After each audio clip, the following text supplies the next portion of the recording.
And ladies and gentlemen, we are now live on Facebook, Twitter, YouTube, LinkedIn. We are also on the Northeast Streaming Sports Channel. We will be joined on Sportswire Radio with sportnarium.com/player here in about 10 or so minutes. And alongside me here for our special on a Tuesday night is the legendary Brute Force Brad Weiss of our LI Brew Crew, Long Island Nets, St. Joseph's Long Island Golden Eagles, men's basketball great, also the head coach for our Plainview JFK Hawks boys JV team. What a great season. We're alongside his old teammate at Plainview JFK, and I guess you might want to say his current teammate with the LI Brew Crew. And it's been way too long since we last had him on. We get to have him now here live in living color, and he's doing a phenomenal job with our SUNY Cortland Red Dragons men's basketball team. And what a finish this season they had, winning 7 of their last 8 games, getting into the always competitive SUNYAC playoffs. And he was a great player, of course, at SUNY Cortland, where he holds the single season and games record for assists. He's done many other categories. When you think about three-point shooting, free throw percentage at SUNY Cortland, he is up there as one of the all-time greats. And we are talking with, of course, none other than Fitzy, Brendan Fitzpatrick. And guys, how are we doing? Tom, we're doing great. It's great to have Fitzy back on the show. Like you said, it's been a long damn time. It's great to have him back. Yeah, it's been way too long. Yeah, it's good to be back with you guys, talking sports, Cortland, and everything in general. It's good seeing you guys. Thanks for having me. Absolutely. Now I feel like we can see you, because in the past we used to do these. We were all doing them almost like audio only. And yeah, it was audio. Now we do more. Yeah, now we feel like it's now we can see everybody. Now it's like, okay, now it's people want everybody to see one another. And Brendan, obviously, it's a tremendous honor. And I'll get the brute force here in a second, but congratulations on a season that was here for our SUNY Cortland Red Dragons men's basketball team. I know it wasn't what we hoped for in terms of winning the conference tournament and getting into the NCAAs, but the fact that we finished the season strong, winning 7 of our last 8 games, getting into the playoffs, and obviously making it so, set the tables for us here, and especially our boosters over at SUNY Cortland on some of the keys to the program and getting into the postseason as we go into 2022-23. Yeah, so obviously it was a big accomplishment for us getting in the postseason. We struggled a lot in the beginning and the middle of the season, to be honest. We had some stuff to deal with, and the good thing is our guys never quit. They never gave up. They kept coming in practice every single day, give it their all. They stuck together as a team, which is all you could ask for as a coach. And they came in and worked hard, and like you said, we finished the season on a strong note, winning 7 of our last 8. But obviously we fell up short.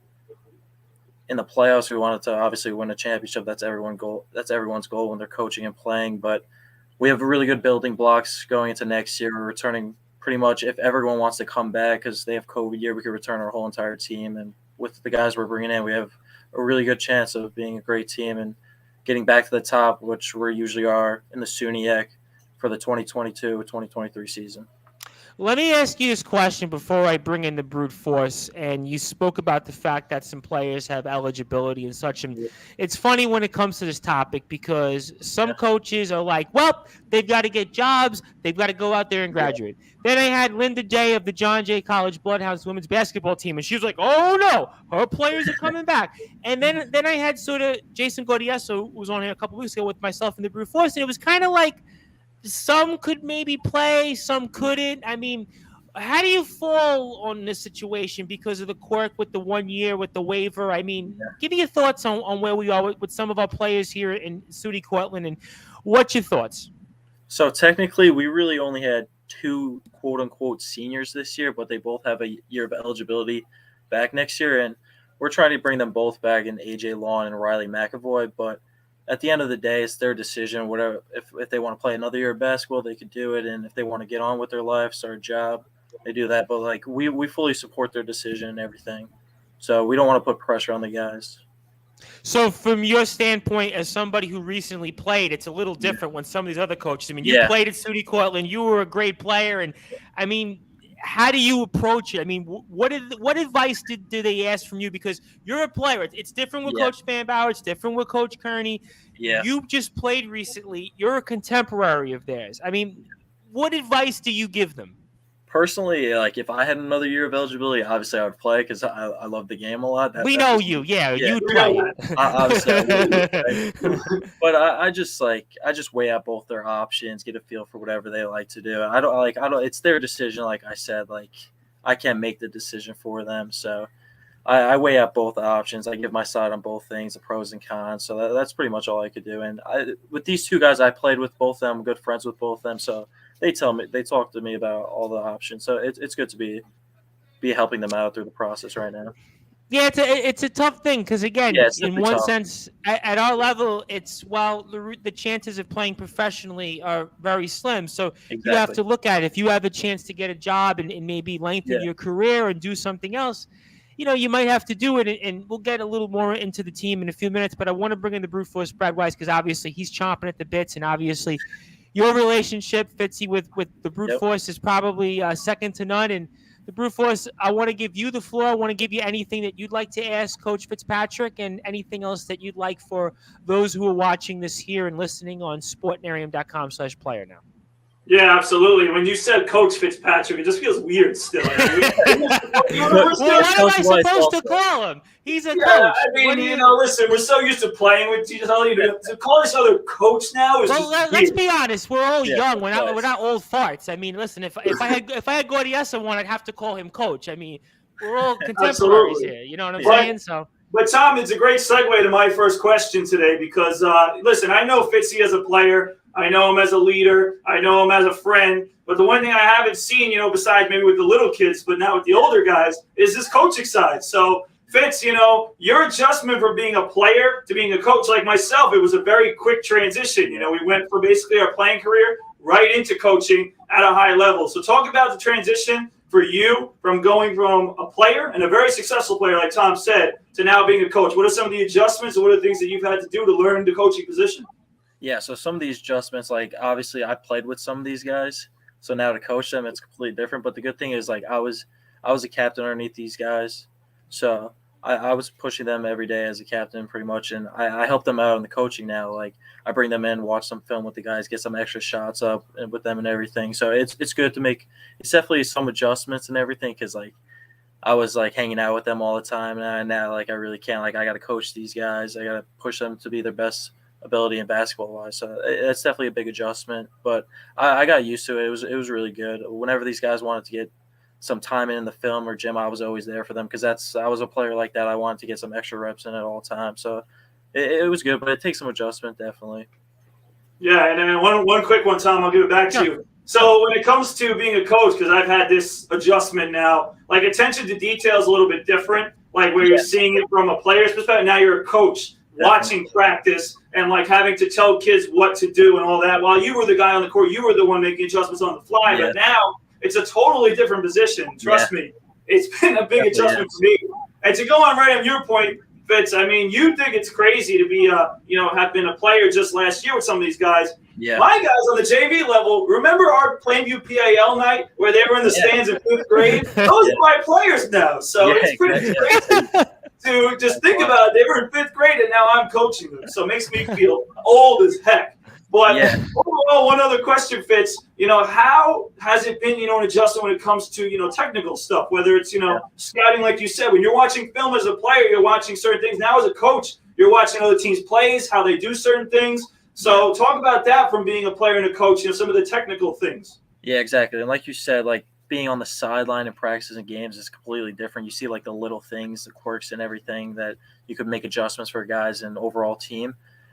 But yeah, from like obviously like the scouting reports and everything, usually when we were a player, like I would watch like one or two guys because I knew that was my match for the majority of the game. Now it's completely different. I got to watch the whole entire team. I got to watch every guy's stats. I watch multiple games, pick up guys' tendencies or whatever, tell these guys whatever plays they run and everything. But I enjoy it. I love it. Watch some hours of film. It's part of the job, and I've been loving it so far. Absolutely. No, listen, I mean, I would figure it's a lot of rewatching games. It's a lot of film and a lot of all different things. But let me ask this question because it's something interesting here.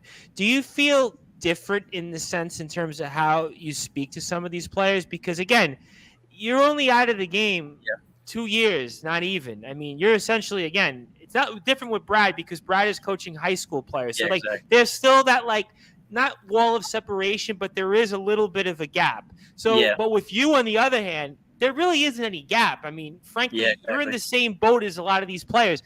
Yep. Do you find it weird or different at all? I mean, talk to me about some of those thoughts. I mean, yeah, it's definitely different. It took some adjustment, but like I said before, I played with some of these guys, so I know with those handful of guys, I'm able to push them a little bit harder. And the new guys, I got to get a sense of feel for them, how they are on and off the court, and talk to them in different ways than I would to like guys that I personally know. So it definitely takes some adjustment for that. Brad, I'm curious about this because I know we speak all the time about Plainview JFK, and we'll get into that in a little while. But for you, would it feel weird for you, let's say, if you were all of a sudden coaching, let's say, I don't know, our boy Matt Hurt as an example, let's say Kevin O'Halloran, who you're actually younger than, but my point is, in terms of that, would it feel weird for you or different, let's say, if you were coaching at the college level like Fitzy is? Yeah, definitely would feel different. And listen, like Fitz said, and it was a great point. You're hanging out with these guys. You're kind of brothers with these guys, and then all of a sudden, when you're a coach, you're limited to what you can do. You can only really coach them. You can't be, outside of practice with them and stuff like that because you got rules and NCAA violations. So you don't want to do that. But at the same time, listen, you're a coach. You want to still get to know these guys. You want to be in their personal life, whether you can be there or not. You want to make sure you know how they're doing. And you have to do it by communicating and not necessarily being with them because of rules. So it's definitely an adjustment. But in the end, it's one in which you make because you love coaching. And what he just said is that all those different things that go into coaching, he's enjoyed doing. And that's how you become a great coach is you have to enjoy it. You have to love it. You have to put your 100% into it. I even say 110% into it because that's what it takes to be a great coach in a great program. And obviously Fitz has already put in to a great program just like myself, and ultimately that helps us succeed as well. Absolutely, no question about it. And of course, we are speaking with the legendary Brendan Fitzpatrick. He's the assistant coach now for our SUNY Cortland Red Dragons men's basketball team. And you can follow Brendan Fitzpatrick on Instagram at BrendanFitz44. Also, the SUNY Cortland Red Dragons men's basketball program on Instagram as well. It's SUNY Cortland _MBB. Also alongside me is the legendary Brute Force Brad Weiss, who you can follow on Instagram at BWeiss20. Twitter, Brad Weiss20, Snapchat as well, Facebook at Bradley Weiss, Facebook at Brendan Fitzpatrick, and I am the host of the Sports Report and the station manager here of Sportswire Radio, the Reverend Tom Bryson. Fitzy, Austin Grunder, let's talk about him because, again, we speak all the time about Ryan Terrell of Yeshiva, but listen, Austin Grunder, you had a guy that was pretty much right there. His numbers were pretty much like, I don't know anybody who's had those kind of numbers. We've had on a lot of different players, a lot of different athletes, but I was watching it, and Brad and I think mentioned the team one or two times at some point on our Friday shows live, and I think it was 5 out of 6 games with 30 points, a 39-point game, and he was National Player of the Week. He was all SUNY Conference. He had a whole list of accomplishments here, 22-plus points a game, 12 rebounds. These are video game-like numbers. And I know we spoke about him in the first time we came on, but he's even better than when we last saw him on the court in 1920 when you were still out there. So you got to talk to us, for everybody that's watching and hearing the name Austin Grunder for the first time, on what kind of season that it was and how special was it? Yeah, like you said, he was Player of the Year. That's pretty much all you can say. He dominated for us. He led us pretty much in everything. We relied on him a lot. He's one hell of a player. Like you said, there's a stretch where he was just putting up 30 points like it was nothing, video game numbers. But that's just who he is as a person. Like, he puts the hard work in all the time, hours in after the gym, getting shots up, watching some film. And, he's just a player. He loves the game. He's a student of the game. So he's a great player. He's going to go down as one of the all-time greats at Cortland. He's on pace to break the all-time scoring record. So he's right there. And actually, this morning, he was actually named to first team all division D3.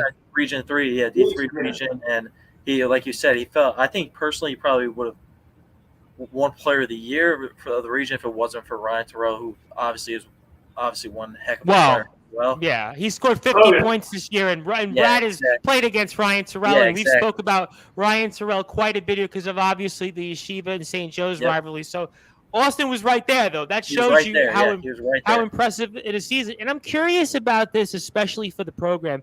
the fact that he was Conference Player of the Year for the first time since 2001. That's a long time. And you guys have had a lot of success. And almost when I heard that and I saw it on Instagram, I almost didn't believe it. But for the program going forward and going into next season in recruiting, how big is that for the program, for the fact that he's Conference Player of the Year? And it's the first one we've had here at SUNY Cortland since 2001.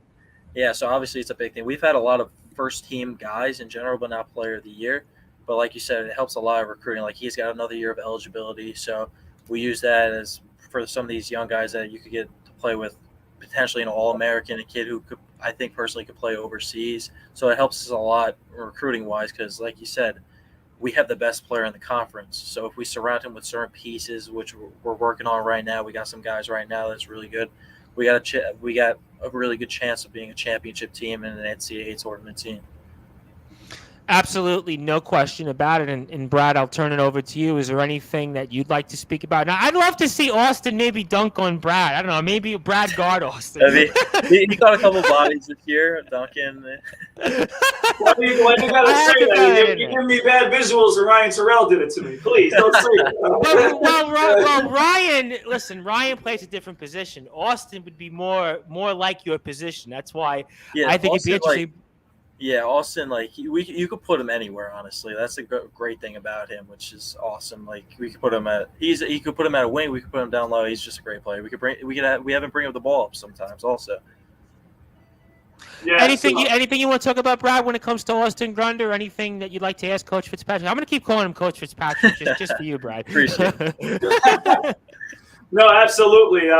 Because obviously Austin's a tremendous player. And you just mentioned versatility. I mean, that's every coach's dream to have a player that's good and that can be versatile and play different positions. But I'm curious because everybody talks about his numbers scoring-wise. But there's got to be, and I know there is, and I know you know there is, because you're with them every day in practice. What are those traits that maybe people aren't talking about enough that Austin does so well? They talk about his offensive numbers. They talk about how he's 52% from two-point range, all these different things, can do everything offensively. But there's got to be a few things, whether it's defense, rebounding. There's a whole bunch of other things that I'm sure he does well to help the team win.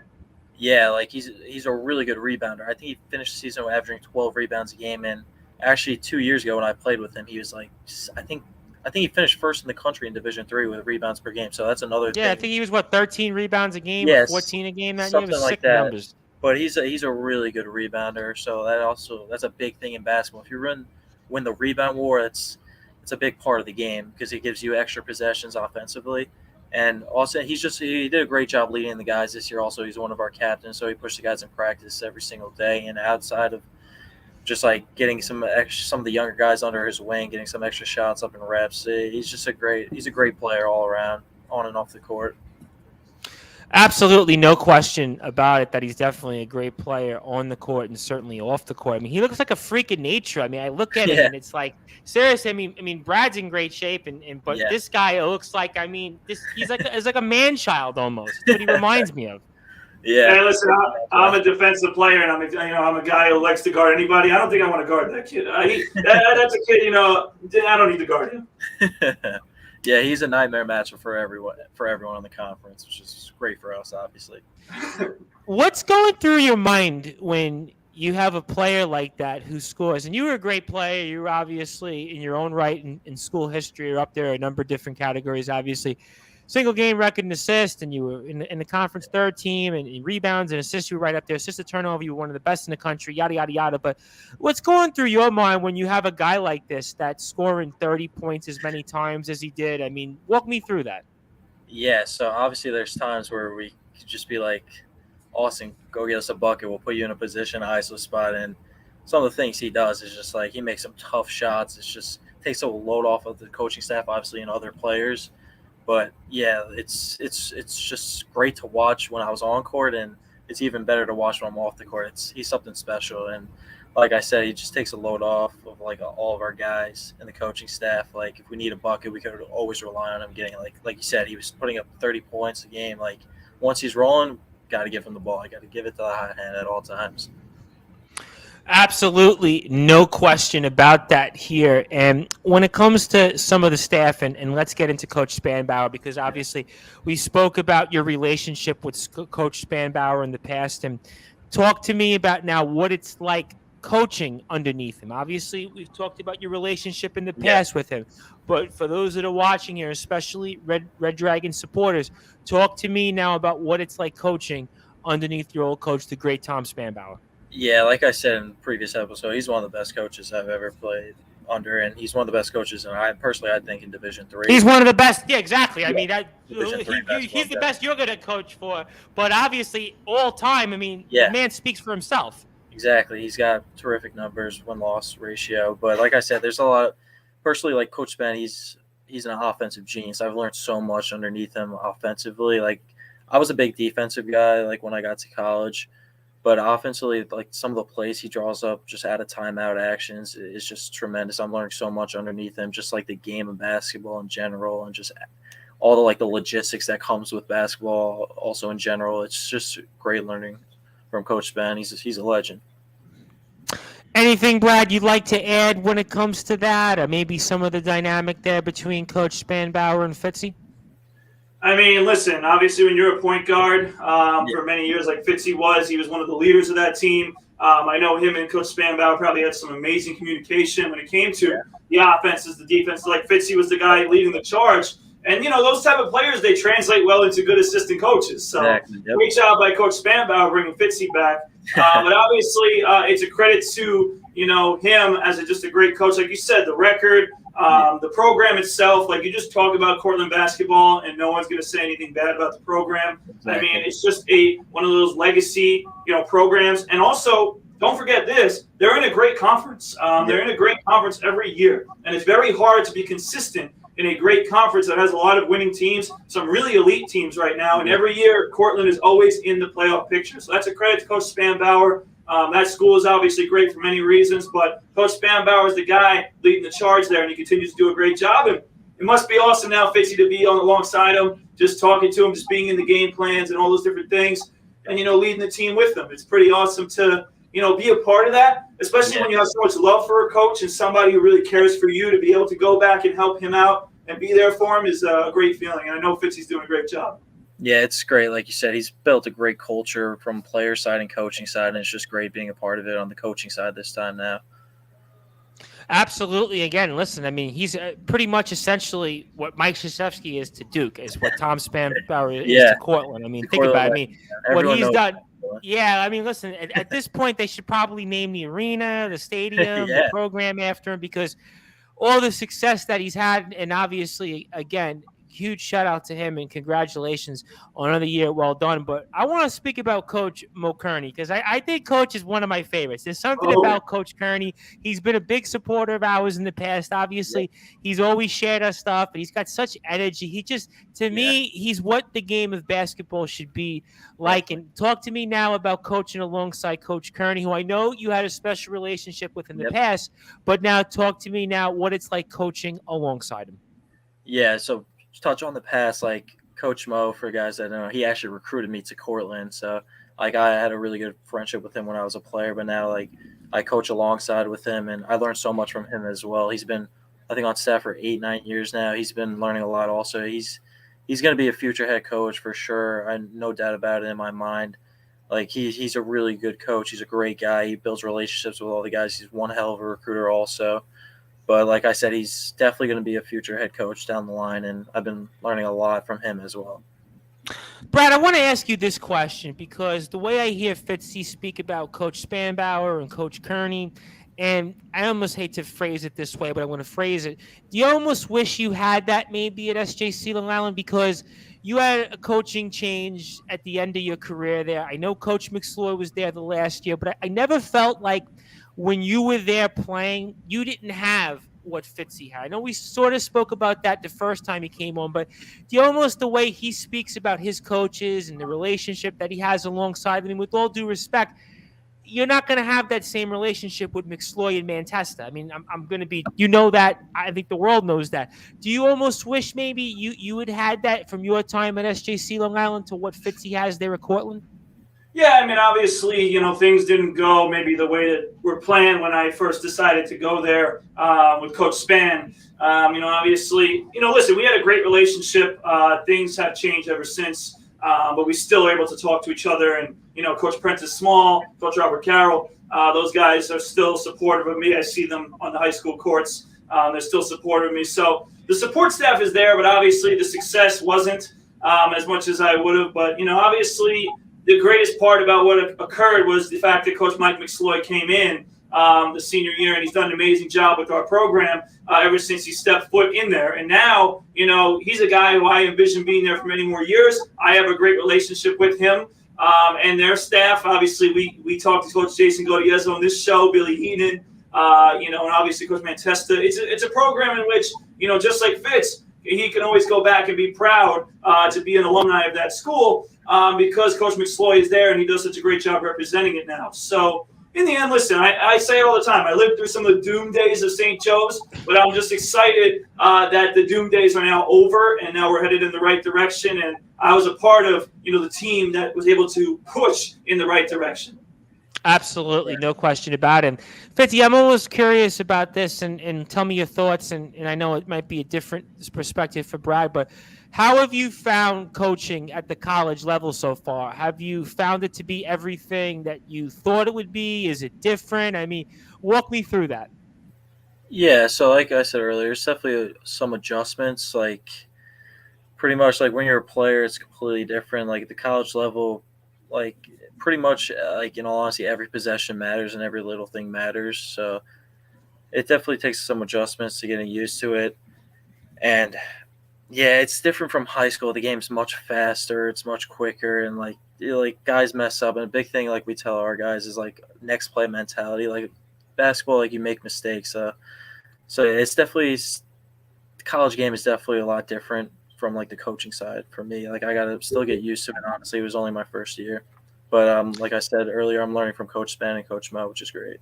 Well, you got two of the best. I mean, so listen, you're in the right place, my friend.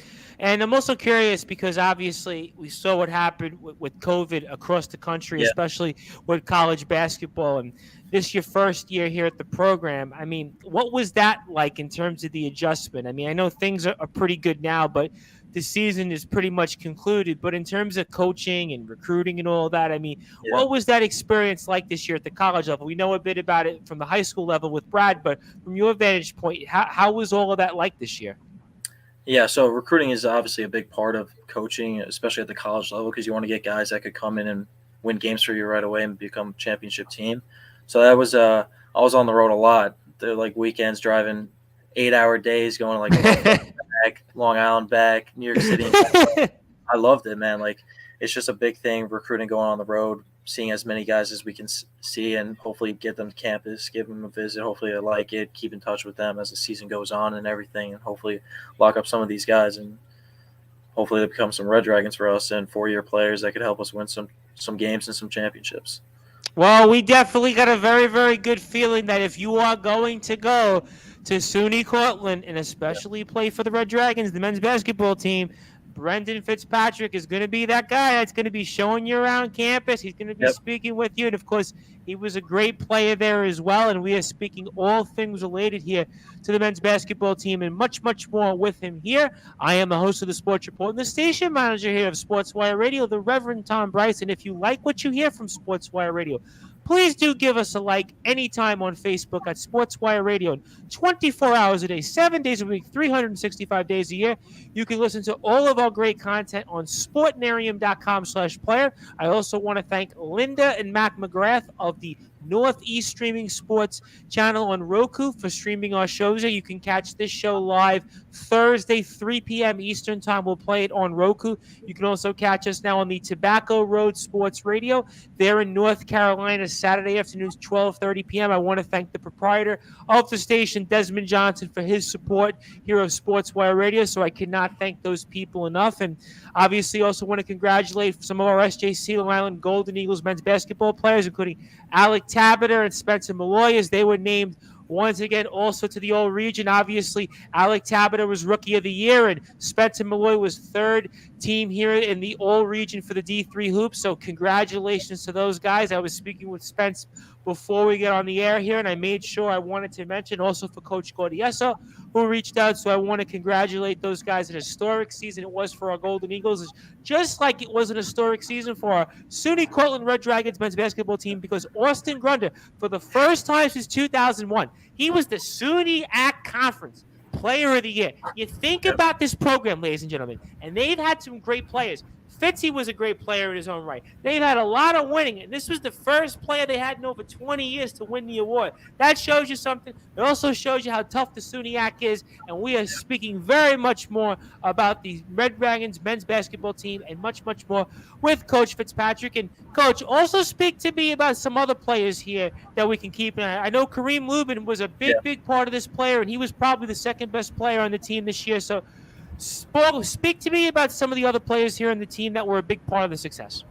Yeah, so Kareem Lubin was a big part of our team this year. He was a freshman on the team my senior year, and the growth he's had as a player and just the way he's developed his skill, his body in general, he took a next level jump, and he's got 2 more years of eligibility. And like you said, he had a great year. This was really his first year technically only playing college basketball, live college basketball minutes. So it took him some time throughout the year to get adjusted to it, but he's got a terrific future for us. And some other guys like Danny Lenahan, he was a freshman for us this year, started a lot. He's a big player for you. Had some big moments for you this year. He had some big games. He could shoot the hell out of the ball. And he's another guy that we know what we're going to get with him. He puts the work in. He's got a bright future, 3 years left under his belt. And we got guys like AJ Long, we're hoping for him to come back. He's one of those guys we were touching on that he could have another year of eligibility if he decides to come back. And we got guys like Humberto Cabrera. He was another guy. He's like an older for his eligibility. He was on the team my junior year, and then my senior year he actually tore his ACL. So this year he's only a sophomore. So he's got another 2 years. And he was similar to Kareem. He was another guy.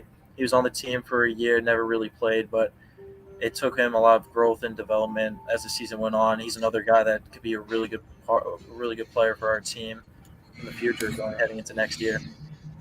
Does that give you confidence knowing that you've got a number of guys that are coming back? Because I know that we didn't maybe have the depth that we had, but you've got pretty much, at least other than Austin, 3 key pieces that are coming back that were a huge part of the rotation. And we expect Kareem, I think, to even further progress in terms of what he can do offensively. Does that give you motivation saying, hey, you know what? After the year we had and how we finished, a lot of these guys are coming back. So it's not like other teams where maybe they're going to lose 5 and 6 guys off the team. You guys are getting key pieces to come back. Talk to me about that. Yeah, like you said, we can return our whole entire starting 5 pretty much, which is a good thing. And these guys, all 5 of those guys, they worked their tails off and everything. And like you said, we didn't have the season that we wanted to. So these guys, I know that they're going to use it as fuel, put the work in, and talk to each other, play as much as they can with one another in the offseason, especially the summers. The summers is what makes a college basketball player. They got to put the hours in by themselves and everything. But we really like the core nucleus that we have coming back. Like you said, like they all have experience now, experienced SUNYAC play. Like you guys said, personally, I think SUNYAC is one of the toughest conferences in Division III.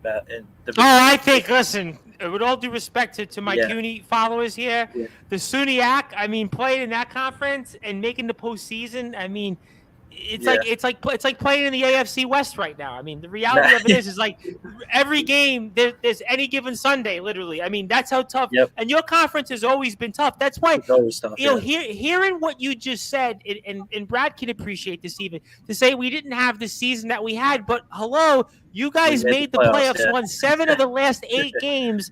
I mean, you had some big wins to get there, and yet. You didn't have the season that you had, but I'm looking at it saying, well, you guys made the postseason in a very, very difficult conference. Yeah, we made it a very difficult conference, like you said. We had a very young team, so it was a big accomplishment for our guys. And realistically, if there wasn't so many Division III teams, I think the SUNYAC would be like a Power 5 team compared to the Division I level, where we would have multiple teams getting bids in the tournament. But it's just so much different than Division I at the Division III level. But yeah, making the SUNYAC is one tough conference. You got to show up to play any given night. Any team could beat anyone. But like you said, we got a really good core coming back, and these guys got a year under their belt, and yeah, we had an off season, but we made the playoffs, finished 5th in the conference. But we got a really good thing going into next year.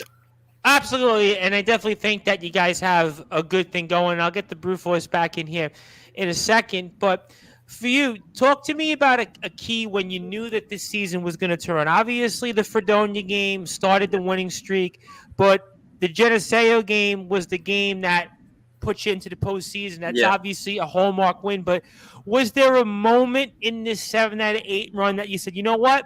We're going to turn this around. I mean, I know Brad had spoke about the team right when you guys were making that push for the postseason, and we didn't know if you were going to make it. And then obviously you win those last 2 games, especially where everything kind of fell into place and you guys get in there. But walk me through when that moment clicked where you said, you know what, we got a shot at this.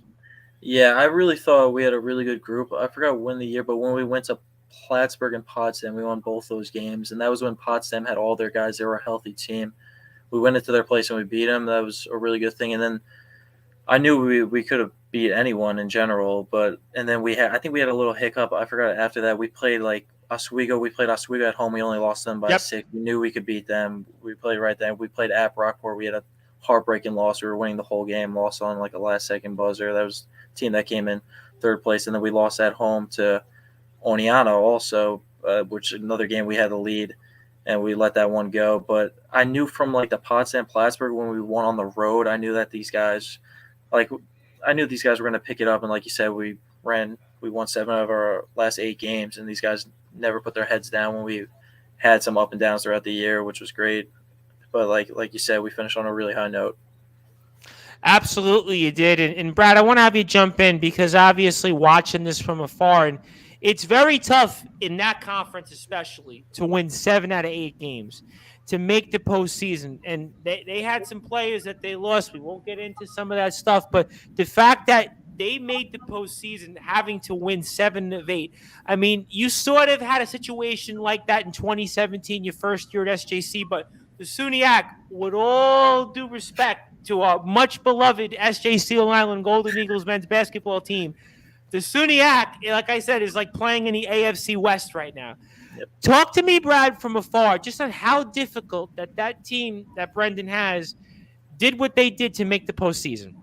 Yeah, it's extremely difficult. And just looking at the schedule, and I know Fitzy will talk about this in a second, but they didn't get off to a great start in conference. They had a few bad losses early on to some of the top teams, and that's always a tough one to come back from. But like you mentioned, some of the top teams in the conference. You talk about Oswego, who's one of the top teams, and you guys are right with them every single time. I think that was the school I could never figure out how to pronunciate.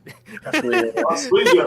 Yeah. Well, obviously, it's a tough team for me and Brendan to talk about just because of his playing history and also our rivalry with our buddy Alan Duratovic. Alan's not here, so don't worry about it. Alan ain't here, so we don't got to talk about that. But anyway, that team's a great team, and you guys had, you were right with them. You talk about New Paltz. Obviously, you guys played them 3 times. All 3 times are close games, and they were at the top of this conference this year. Brockport. These are just great schools you guys are right with, and like you said, none of them you felt like you lost. So you were right there in that game. You could have won that game with a few different things going other ways. So ultimately, it's tough, and like you said, Tom, they were 3-7 at one point in the SUNYAC.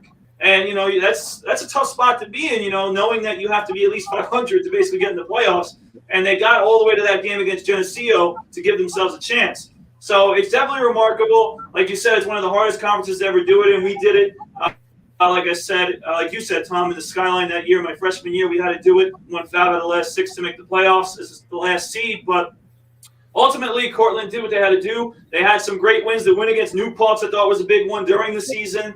Amongst others. So ultimately, it was a great season for them. But we're talking about Cortland, making the playoffs and losing in the first round. That ain't good. Like, I know. Listen, other schools that we speak with, if they made the postseason, we would throw a party. We'd throw a celebration. We'd probably have a ticker tape parade. We'd have to give them keys to the city. At Cortland, we didn't have the season we hoped for because we make the playoffs every year. We're like the Yankees. We make the playoffs every single year at Cortland. That's the honest truth. Listen, there's some schools we speak with, and some of them, they know who they are. They make the postseason. It's like, listen, whoa, we've got to build for the next 20 years. For them, well, we made the playoffs, but we didn't win.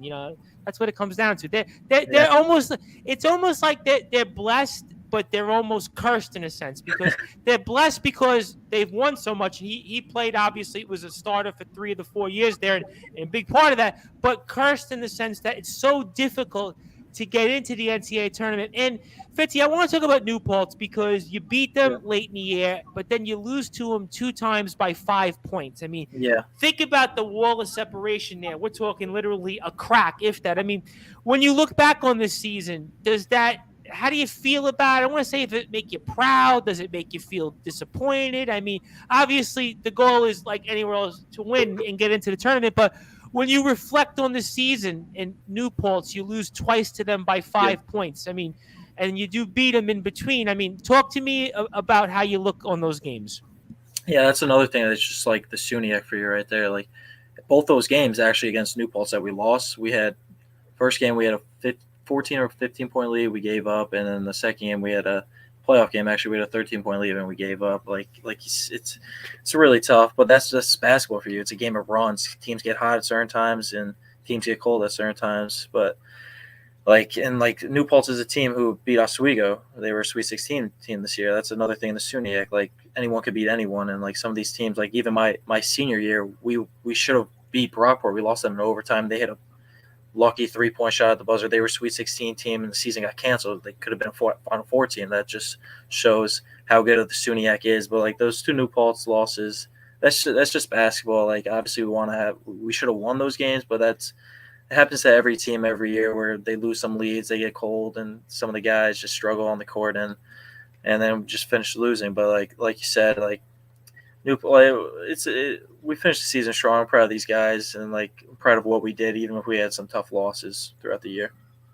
No question, and obviously the Brockport game is another game that you're going to look back on. But again, how tough this conference is. At the end of the day, to me, like I said, at any given point, you can win. This is a legitimately deep conference. So I think there's a lot to build upon here with the program, and we'll come back to the program in a little while. But I want to talk about Plainview JFK, because obviously that's both your alma maters. And Fitzy, I almost want to ask you, and what did you think of the job that the Brute Force did in coaching this year? Because I think that was the burning question that everybody has, and it's probably the only thing. The only thing I knew I had to ask you was, what did you think the Brute Force did in terms of his first year in terms of coaching at Plainview JFK? So that's my question for you, and fire away, because I think everybody wants to know.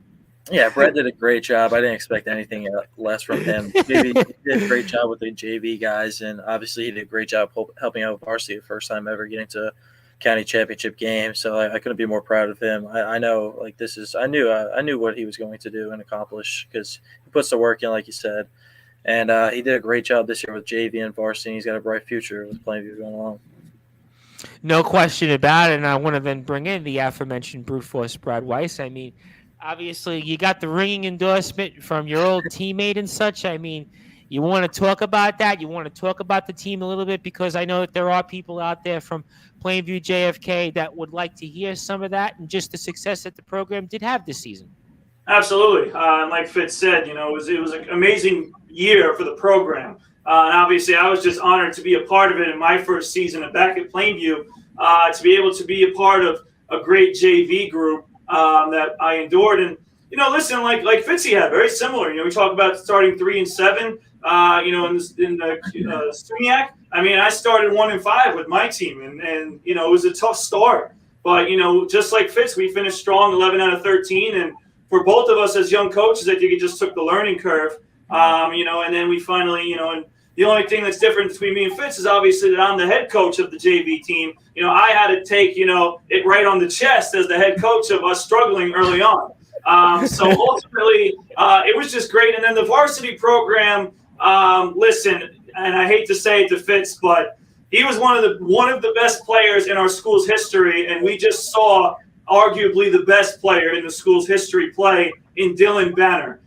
He is absolutely, talk about Austin Grunder. I mean, Dylan Banner is literally that guy for us. That whenever we need a point, whenever we need a basket, we go to Dylan Banner. He was huge all season long for us, and he He beat Brendan's record of points in a season. If it weren't for COVID, he'd probably be a 1,000-point scorer as well because their season got slowed down.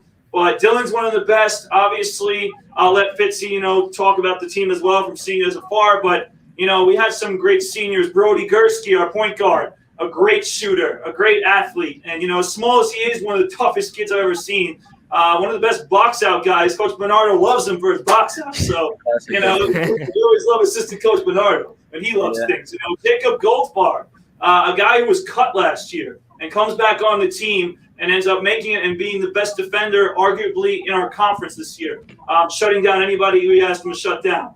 Jordan Rosenberg, another role player, in that lineup, as well as Mason Garvey, who was a very much related player to me because he was to do the dirty work. He was in the paint making great post moves. So this team was special. Obviously, me and Fitz were a part of one of those most special teams as well. But this team did something that any team has never done, which is go all the way to the county championship. And we felt good about winning that championship. We just came up short against Baldwin. So a great season overall, but Fitz from afar as an alumni, and I'm a coach, so I'm a little biased, but as an alumni, what did you think about the team just watching them and hearing from afar?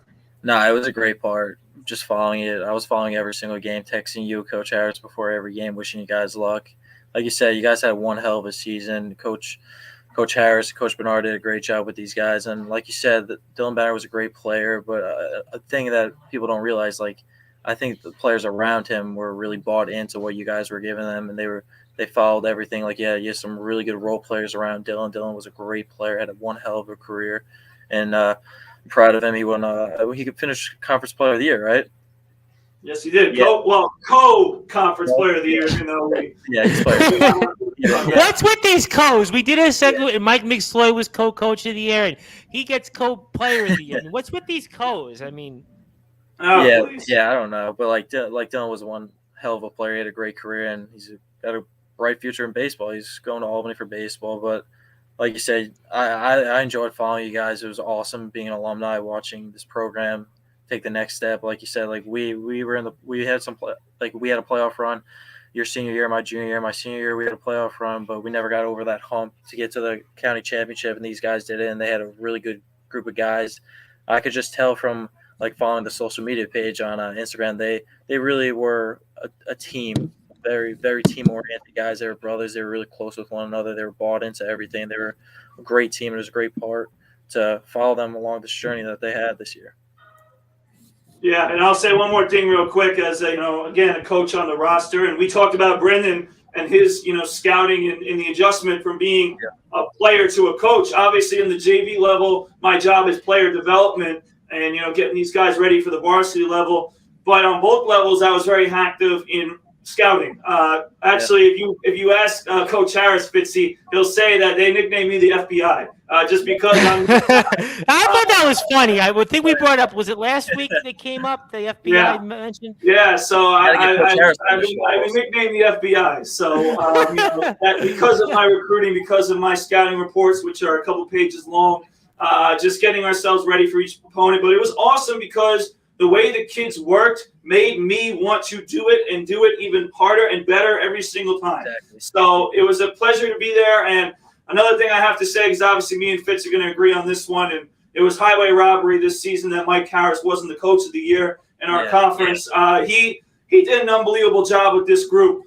This group was not expected to do this. Everybody was talking about the subtractions that we had with Joe Pulowski, who's now at Oswego, and Nick Nemekis, who's now at St. Joe's. My boy, Nick Nemekis. Love Nick Nemekis. Yeah, so, they all talk about all our subtractions, but we came in with additions and some guys, like you said, who really surrounded Dylan Banner extremely well, and that's what led to the success of the team. So we're both proud alumni. I'm a proud coach, and I can't wait to see Fitzy back at Plainview JFK soon. But for me, it's just exciting to see the future of the program, and I think as a coach, we have a really bright future. And like I said, I want to see more SJC Golden Eagles from Plainview. I think we're going to also see some Cortland Red Dragons here in Plainview in the future as well.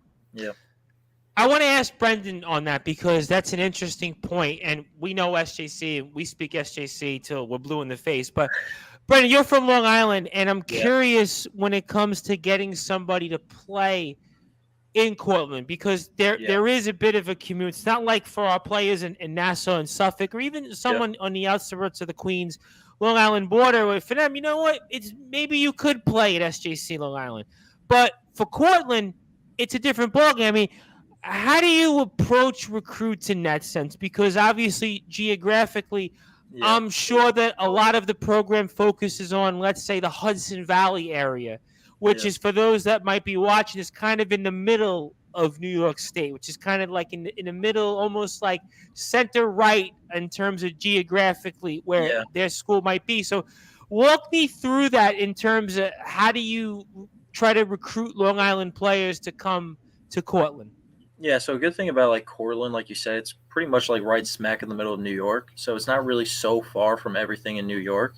But like like for me it takes 4 hours to get there. But like you said, recruiting wise, like we just like the Cortland name just has a tradition that attracts people's eyes and everything. So obviously it's like it depends with some of these guys. Some of these guys want to stay home. If some of these guys want to go away and like we're looking at them, obviously it's a big thing for us. It's a big attraction. Like Cortland, we have if you really look up some of our facilities at Cortland, it's Division I facilities. And you guys have always had a world class operation. I mean, and everything you guys have. Just like our athletic program in general, like if you hear Cortland, you think of winning and successful, and like all these high school coaches, a lot of these high school coaches know that. So like when we come and see these guys, and they're like, "Oh, Cortland is looking at you," like that's a really big accomplishment. Like you should show some interest in that. But like you said, like we recruit everywhere, Long Island City, up all the way in Plattsburgh, Canada borderline, Buffalo. We go everywhere. I've been traveling all over. So you've even traveled up toward like the Canadian border. I'm thinking like Wyoming County, Erie County up there. That's what they call the boondocks, almost the far-flung area. That's what they call those. So you've been up. Brad, he's probably been Fitzy to almost all 62 counties. I'm sure he's been to. Yeah, I've been all over. He's probably been to all of them. I've been staying at some random hotels upstate, and if we're going to some high school games, it's been awesome. I'm just glad, that car you got going is holding up because. Yeah, exactly. But a good thing.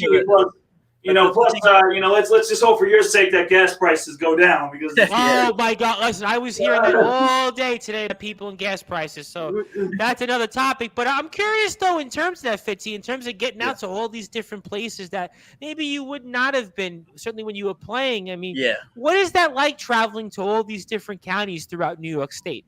So it's definitely pretty interesting. Like it's taken me a lot of time to get used to the areas. Obviously, like when I was a high school player and a college player, I was only really familiar with like the Long Island area and Westchester and Rockland County area because that's not so far from Long Island and obviously New York City. So like I've been traveling like all over, meeting a bunch of new like high school coaches, going to like some showcases and everything, seeing some guys. But it's been really cool seeing New York State. It's a massive state. People don't understand. Like I've been all over, like you name it. Like I've been to a bunch of high schools in the middle of nowhere. I've been to big high schools, big name high schools. It's just been awesome, honestly. It's just traveling all New York, get some of these guys, get to know them, and start recruiting them. I remember once, this guy has to be when I was in college, and it was kind of like we were in class, and the running joke was, can you name all 62 counties? And I actually volunteered, and for whatever reason, I actually named them, but you've actually probably been to them, which is certainly a far different experience in trying to remember all 62 counties here in New York State. So I find that very fascinating. I mean, I don't think Brad's going to be traveling all 62 counties anytime soon. Something tells me that's not. Another thing is like also like there's so many junior community colleges in New York State also. Like we don't absolutely high school guys. So like I've been going to like junior community colleges. And have you gone to SUNY Jamestown? Have you met Coach Chernak? He's a good friend of mine. Have you met him yet? I haven't gone to Jamestown yet, but I've been to like SUNY Orange. I've been to SUNY Sullivan, Fulton. I've been to like Fulton Montgomery Community College, Herkimer College, like. And like you said, some of these places are in the middle of nowhere. I'm like, wow. Yeah, I'm trying to think who I know. Have you met Coach Colin Wright yet? He was over at trying to think who he was in the JCC conference that SUNY has. I'm trying to. I don't think I've met him yet personally. Yeah, he was the head coach. Yeah. Okay. You probably I'm curious about that here. We'll come back to Plainview in that you might recruit differently than, let's say, maybe even Brad would, or even some of our college players at the Skyline at the SUNY level would. I mean, do you look at when you look at a JUCO player? What are you looking for to come to Cortland? What do you look for exactly? So we're pretty much looking for a guy that would fit our system pretty much. So we look at their stats and numbers and everything and see if they fit in. And also a big thing, we look at eligibility, see if they have 2 or 3 years left. If obviously if they're really good, we'll like spend our time and put a lot of work in to get these guys for 1 year. But we want some of these guys to have 2 or 3 years of eligibility so they could get with the program and get used to this Cortland program and have 2 full years or 3 full years of Cortland basketball that they could get used to. So that's a big thing. We look at like obviously like JUCO is a different style of basketball. Absolutely, like guys put up some crazy numbers, and like you have to go see them in person. See if there was a player this year for the CUNYAC who was essentially one of the best players, and his name was Kareem Lubin, and he was over at BMCC, and this guy was like, I mean, he was video game numbers. Yeah, it's like crazy. Unreal. But then you have to look at what the competition is like. So exactly. It's a hard metric to judge and such. Yeah, it's a hard metric, but like you said, like you could tell if a kid's a good basketball player from just watching him. So that's a thing. Like even if the competition is bad or really good, so that's just a big thing. Like you know when someone's good at basketball, pretty much. Has recruiting changed from when you got recruited? Because we're only talking 5 or 6 years ago you were recruited. But do you feel like things have changed in that sense? I think things have changed tremendously. Obviously, like the COVID year messed a lot of things up for schools recruiting wise, but also helped a lot of like schools as well because pretty much like a bunch of high schools now in JUCO stream their games. That wasn't a really big thing back then. Like all these like I remember when I was getting recruited out of high school, all these guys were coming to the games actually live. Like it was, sometimes we could just pull up the game, watch it on our laptops. If we can't make it to the game that day, we'll find another time to make it a live game because like live play is different than watching the guys from online, but it's definitely changed a lot recruiting wise because you could watch live games from YouTube or just some of these schools have like their own streaming devices. So it's definitely an interesting thing going on right now. And we received a comment from Carlos Arturo Chavez II here. He says JUCO players put numbers out, but that defense in the league is horrible. Well, listen, I mean, basketball is basketball, Carlos. I mean, I'm not going to disrespect any conferences or players because I do enough work, and Brad can attest this, with different schools that somebody's going to hear and say, what did you just say? But I do appreciate the comment and certainly for tuning in here. And I want to get back to our Plainview JFK Hawks boys JV team and, of course, with the varsity team as well with the Brew Force. I mean, you like to come in here, Brad, maybe talk about the team and the program, anything you'd like to ask Fitzy in particular, because I know he was at a FAR this year in Cortland, and I'm sure he didn't get to make it to too many games. But is there anything that you'd like to ask him, Brad? Well, I'll definitely say one other thing because, I'm sure Fitzy knows this, but I'll definitely say it again. One of the pleasures also with being the coach at Plainview JFK, obviously, I love my time at the school. Fitzy, same, we just had a great time when we were there. But just also being able to work with the younger kids. I also work with the Plainview PAL, and just seeing the kids come up and getting to work with them at a young age has been a pleasure because, it's helping me now learn them as we continue to go. And now, when they come up to me, I'm kind of prepared, and they kind of got some experience getting ready to come up to my level. And it's actually funny, tomorrow my level up 5th grade team is playing a Plainview PAL 5th grade team in the playoffs. So it's going to be quite controversial, but at the same time, a lot of fun. So ultimately, like I said, it's been fun to work with some of the younger guys. I know Fitzy's been good with skill development too. He's done some of the clinics with me with the Long Island Nets in the past, amongst other things. So that stuff is really important. And I never thought, I'll be honest with you, Fitz, I know you're at the college level. I never thought that I'd be a skill developer. And it's been something that's been for me because, now it's like, and also public speaking too. It's another one that's key. Public speaking is a big thing. And I know that's one that I'd like to ask you about because I know you got to now public speak in front of people, in front of but he was always a good speaker. We had him on. He did interviews at the school when he played. I mean, he was like a natural.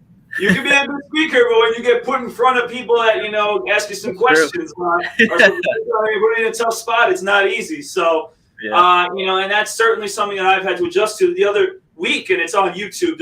I have trouble watching it. Is I had to go in front of a whole crowd of people and make on a stage. I had to talk about my team. So it's not easy, but it's something that I got better at as I got to study in school. But ultimately, for you, Fitz, the Cortland education side of things. Yeah. How did that help you? Because I know you were obviously a major in sports as well. Sport management. I just want to make sure I got that right. Yeah. Sports management. So how did that help you learn to get to be a coach eventually, and also some of the other things that I spoke about, like development? Yeah, like you said, I was a sport management major at Cortland. A big thing that our professors emphasized, like we had a lot of presentations that we had to do. Like that obviously helped me a lot with the public speaking, and we had like every single class you had a presentation to do, and they graded you on it, and they obviously some professors were hard on you, but like it's tough love. Like you gotta once you're in the real world, pretty much any job, public speaking is a very big important thing that you gotta take adjustment in. And sport management at Cortland has really helped me a lot become a better public speaker, and not just basketball, just in general, just talking to anyone. Absolutely, and we had another comment in here, and I don't even know how to address it, but I'll let Carlos Sotoro Chavez ask. He says, "Are you big on picking up NAIA players? Those guys are mature as well." You want to answer that, or you have a thought or two on that very quickly? I mean, yeah, we pick up pretty much any player, high school, NAA, JUCO guys. We've been looking at the transfer portal a lot this much because a lot of guys are entering the transfer portal from Division II level. But pretty much we look all over. If you're a guy that putting up numbers, we're gonna go out and see you play and try to get a connection with you and recruit you, try to get you to become a Red Dragon at Cortland. And Carlos, I can further expound on that. At this level, as you know, Carlos, at the D3 level, you get that where you may be a guy who played a little bit at D1 or certainly at D2, yeah, exactly. And they weren't part of the rotation, and they find, you know what, I could play and put up some numbers, get a chance to play at the D3 level, and continue my career, maybe further into it. I mean, one of the more recent examples of that was the John Jay College Bloodhounds had a guy, Jason Brower. Of course, his father was a legendary Derek Brower at Syracuse, and he was a St. John's player and was part of the intramurals team. Didn't quite work out. Went to LaSalle University, was a walk-on, had a cup of coffee at the D1 level, but again, he went to John Jay and he's playing in Puerto Rico. So there are certainly examples of that. Listen, when it comes to public speaking, you're always going to work on it. At the end of the day, no matter, you can never be prepared for anything that's hit you. I've done all types of public speaking. I've done all types of things, all different things in my life. Nothing can prepare you for that, but we are definitely trying to be very prepared to speak with the great Brendan Fitzpatrick. Of course, he is the assistant coach for our SUNY Cortland Red Dragons men's basketball team. And for the likes of a Carlos Sotoro Chavez, if you like what you hear from the Red Dragons men's basketball team, do give them a follow on Instagram at SUNY Cortland _MBB. Also, Brendan Fitzpatrick on Instagram at BrendanFitz44. The Brute Force Brad Weiss, who was also a legendary D3 basketball player for our St. Joseph's Long Island Golden Eagles men's basketball team.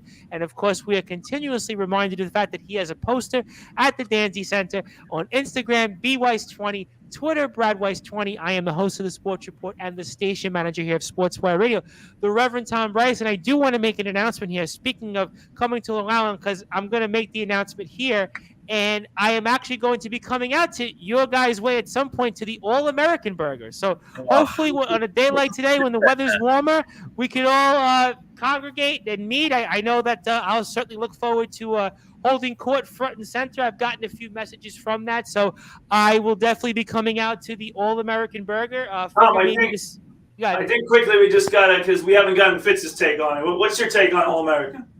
Hey, it's one of the best spots in all of Long Island. If you ask anyone from Long Island about All-American Burger, they know what it is. That's all I could say. It's a great spot. But here's my thing on the All-American Burger, and I'll get to that. And Carlos Sotoro Chavez says, I live near Queens College. I see some OK basketball. So great stuff, Carlos. I appreciate your support and everything, and anything you can do for the team and the program, definitely let me know. And obviously, whatever I can do to help you in terms of your content, we'll be happy to put that out there. But let me ask you, the All-American Burger, and I seen the pictures. I see it. It's not quite McDonald's. It's not quite Five Guys. I live near Duffy's on Staten Island, and Duffy's is considered to be the holy grail of burgers. People come out from all over. Every wannabe politician, every well-to-do person on Staten Island and even in Brooklyn comes out to Duffy's, right? And Duffy's is great. You sit there, you have the meal, and yada, yada. But I look at All-American Burger, and, like, it looks to me like Five Guys almost. I mean, is it really like... Talk to me about this All-American Burger, because now I'm going to go Howard Stern, everybody. And what makes this All-American Burger so special that I'm going to taste here in a month? Well, I guess I'll go first. Listen, it's just the fact that it's convenient. It's the prices. That's obviously key. It's cheap, but it's quality food. You know, it's quality burger. Is it really quality food, or is it like a notch above McDonald's? Some people, yeah. And listen, I've heard that, and I'll say it. You know, there are people that say it's a notch above McDonald's. But in the end, you know, I think it's a great burger. I think it's underrated French fries as well. I think it's just a good spot to eat. How can you screw up French fries? I mean, listen, my mother could even make good French fries. She could go right now and get up and make Anybody could make a French fry. How could you screw up French fries?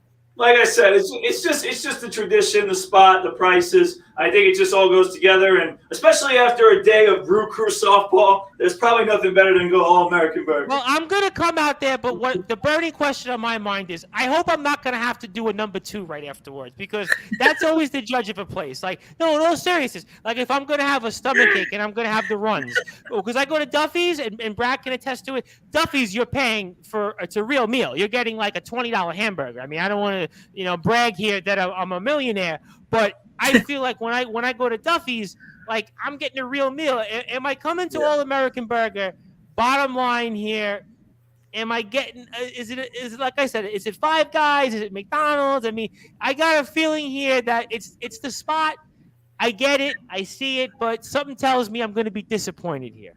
That's what I'm saying. I think you're going to like it. I think you'll like it.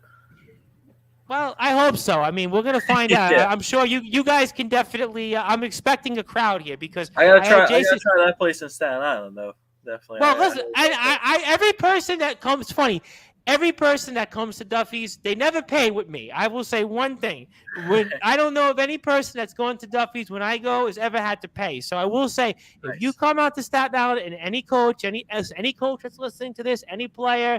If you want to come out to Duffy's and meet me, I will pay for the meal. I have no problem with that. Brad can attest to it.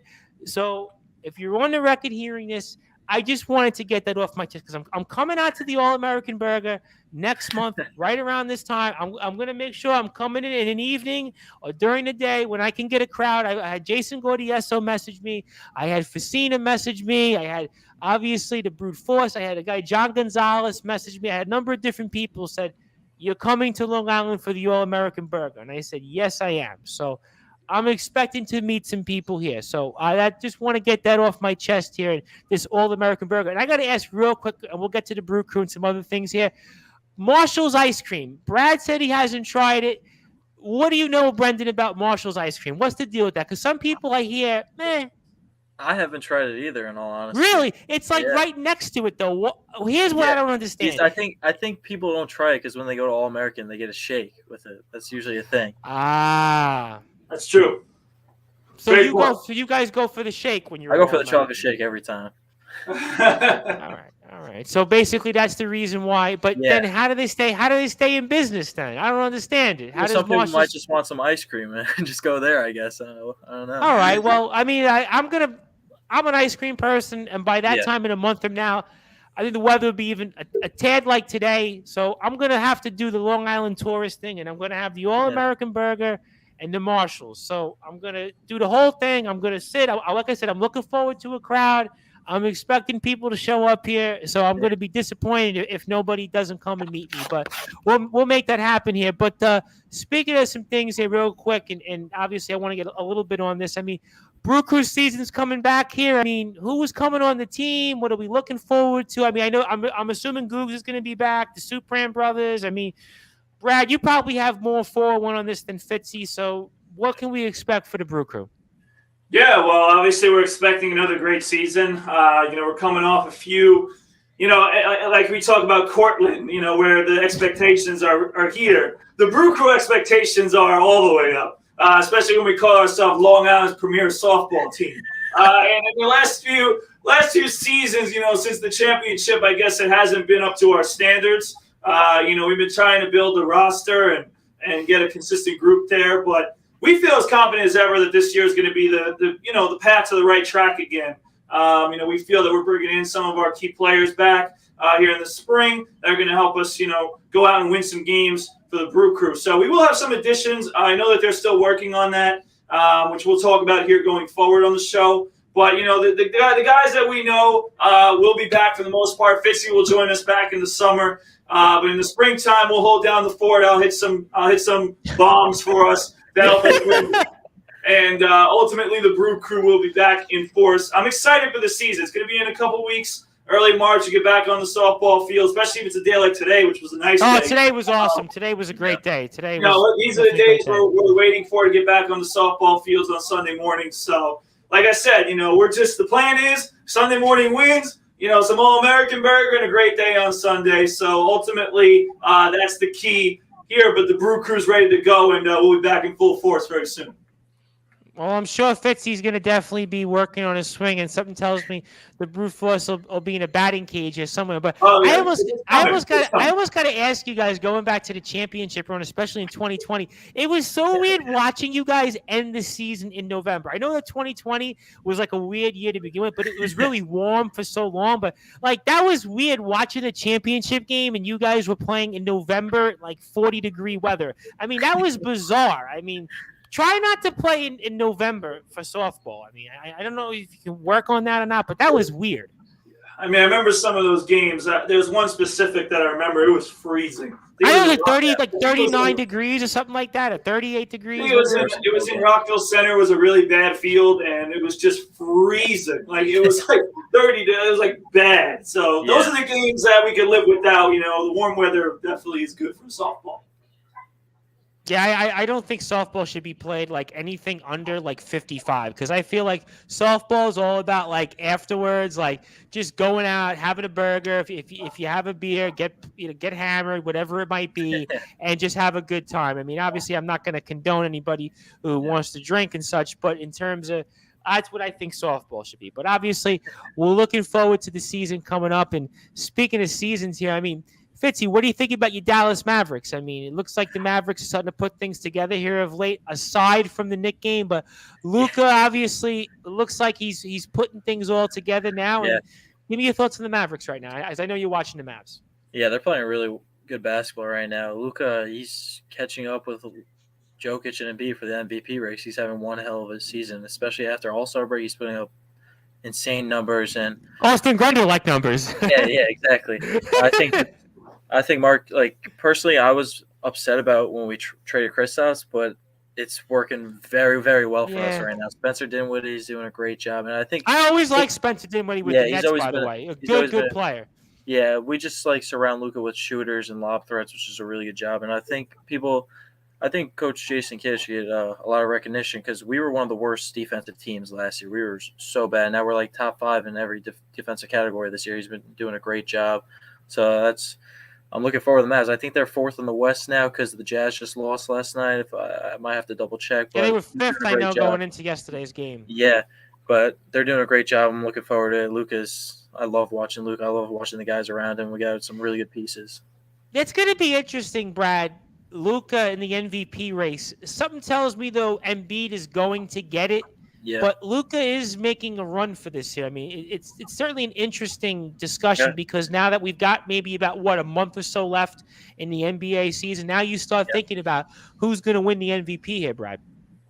Yeah, well, I mean, listen, I think right now my pick, and, people are going to be like, really, this is your pick, is Nikola Jokic. I think he's getting disrespected too much. Yeah. And it's crazy because he was the MVP last year. But the fact that he's doing what he's doing with, Michael Porter not playing and Jamal Murray not playing, and their roster's kind of been, up and down this season. You just had a dude, Highland, who had no bones, Highland, who just went off the other night against Philadelphia, who I didn't know. I mean, Jokic makes players around him so much better. And I think a guy like Embiid, I think the James Harden trade actually hurts his chances of getting the MVP.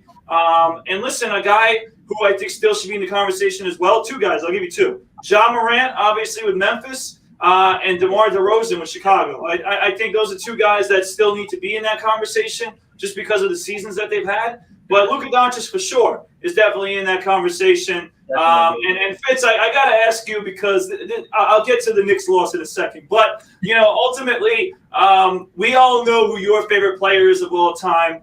We all know who you love, and his number was retired this year. And I remember watching that ceremony, and I was getting emotional. I want to ask you, because you love this man. You love Dirk Nowitzki more than anybody else. How was it watching that ceremony, and how emotional did you get? It was awesome, man. Like he was my favorite athlete growing up, and just watching him throughout the years has been a pleasure. Obviously, him getting us that championship in 2011, one of the greatest championship runs of all time. But when I was watching that, yeah, it was definitely emotional. Like seeing him get emotional and everything. Like he's just like, I loved him, man. Watching that was a great night, and he deserves it, man. He's one of the greatest players of all time, arguably one of the best power forwards of all time. Yeah, and then all right, let me get to it right now quickly, Tom Bryce. Brendan, explain to me how the Dallas Mavericks somehow, I think they were on a winning streak, and they played the New York. Yeah, we're on a 6-game winning streak. and they lost by like 30. How the hell did you lose to the New York Knicks like that? They stink. Man, that just goes to show you the NBA. It's crazy. It really is crazy, but I don't think I think we've lost 5 straight to the Knicks. We just can't beat the Knicks for some odd reason. It's really weird, but maybe it's because you had too many Knicks on your roster. I mean, you have like half our roster on. Hey, Jason Kidd was technically a Knick also. Yeah, if that counts. You got he had his career with the Knicks too, I think, right? Jason Kidd had his career with the Knicks, I think. So you got our former cheerleader in Theo Pinson. You got you got Trey Burke. No, I don't know. We beat these top really big name teams that are like best in the league, and then we just drop one to the Knicks. So and then we come back, we'll go into Boston, beat them, and Boston's played well too. Yeah, they've been playing really well. We just beat them the other day, had a really good game. But that's just the NBA for you. It's really hit or miss at times. Like some guys could blow teams out one night and the other. Look, the Pacers a month ago beat the Warriors and the Lakers back to back on the road. Yeah, the NBA. You just never know. You just never know. Yeah, you never know. Exactly. The Pistons won 4 out of 5 3 weeks ago. I mean, listen. The NBA it's bound to happen. I mean, it's an 82-game season. It's a bit of a grind. I mean, And the playoffs is really where they crack down, and that's where you really see the better teams winning usually in the NBA. Who do you want to face in the postseason if you're Dallas right now? You want to? I mean, it could be Utah or Minnesota most likely. Yeah, you want to face either of those teams? I'm fine with playing it. It's probably going to be Utah, Minnesota, or even the Grizzlies. I'm fine with playing any of those teams, because we have a really good record against them. I kind of want to. You really want to play Memphis right though? I wouldn't want. I think we match up well against them. I think we're 2-0 against them this year, or 2-1. Don't quote me on that, but obviously I don't want to play the Warriors when they're fully healthy. I think they're a really dangerous team, and obviously the Suns are record-wise the best team in the NBA right now. Yeah, and the Warriors are getting Green back. And, they're getting everyone back. But I'm fine with playing either three of those teams. I don't want to play the Clippers again either. They always beat us. But the Clippers. Listen, they're going to be in the play-in. The Clippers. Yeah, they're going to be in the play-in. But that's the good thing about us. We're not going to be in the play-in. We're going to finish above the 6th line, which is really good. I think realistically between 4 and 6. It's going to be 4 or 5 or 6, definitely. Yeah, I think you'd be okay with that. And on the MVP real quick, I mean, I think Ja Morant's definitely making a run. DeMar DeRozan, if you were looking at it in terms of team accomplishments because of the season the Bulls would had, I think DeRozan would get a lot more in the discussion, but I don't think I would give it to him. Ja Morant, though, is making a little bit of a play here, similar to Luka of late.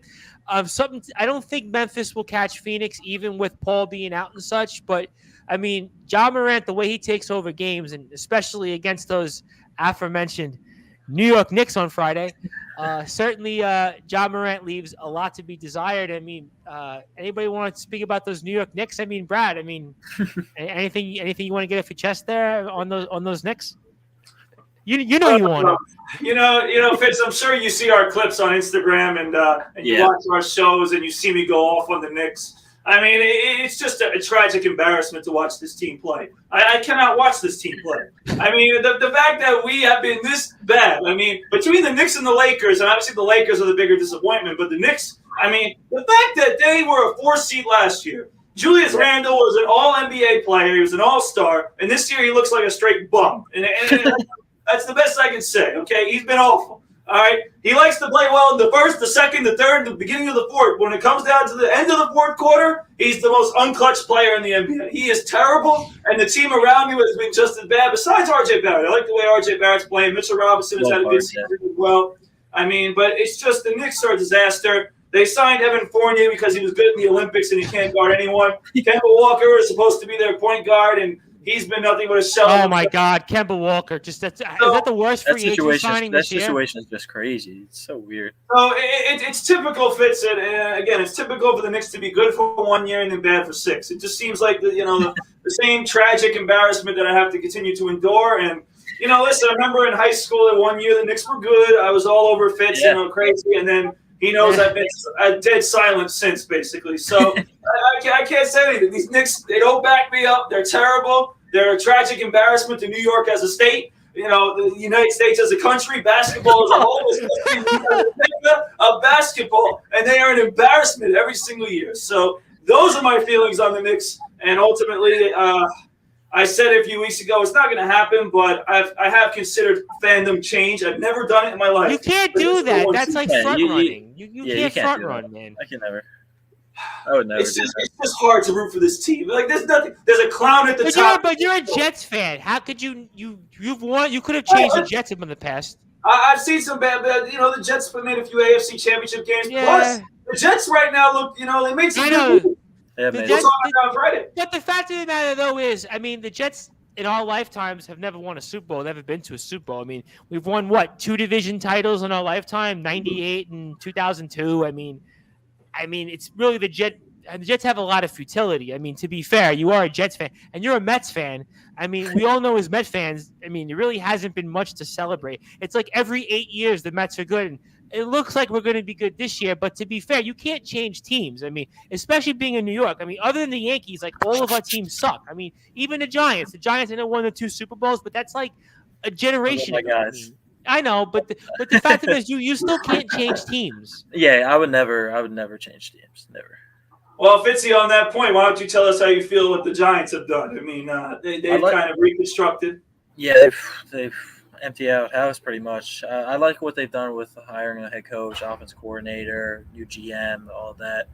But I think the most important thing is get some free agent. We signed a couple linemen this year, but the draft is really important for us this year. We had the 5th and 7th pick, so I really want to get an edge rusher and O-lineman, because our O-line is... Oh, my God, the Giants need to get an offensive. If they're going to have Daniel Jones be the quarterback, please protect this guy. I mean, he's torture enough to watch, but exactly. I might get hate for this, but I'm still a believer in him. I just don't think he's had... You know what, believe it or not, I run into people all the time that are Giants fans, and one guy in particular, a guy who listens to us, his name's Billy Rupert. He's in my neck of the woods here in Staten Island, in my neighborhood. He actually pulled up maybe a couple weeks ago and said, "No, I'm telling you, I heard you speak about Daniel Jones. We got to keep him. You got to give this guy a shot." He said, he's had injuries, he's had different things, no Barkley and offensive line. So on the fan, every night on the fan, there are people that call in that they say, you got to give this guy a shot. So, I mean, he ain't the only one here, the brute force. I mean, there are Giant fans like Fitzy that might want Daniel Jones to get a crack at it. And then think about it again. Who else is out there for quarterbacks? Yeah, exactly. I mean, Trubisky you're not going to get. I mean, who else is out there? You're not going to take Matt Ryan.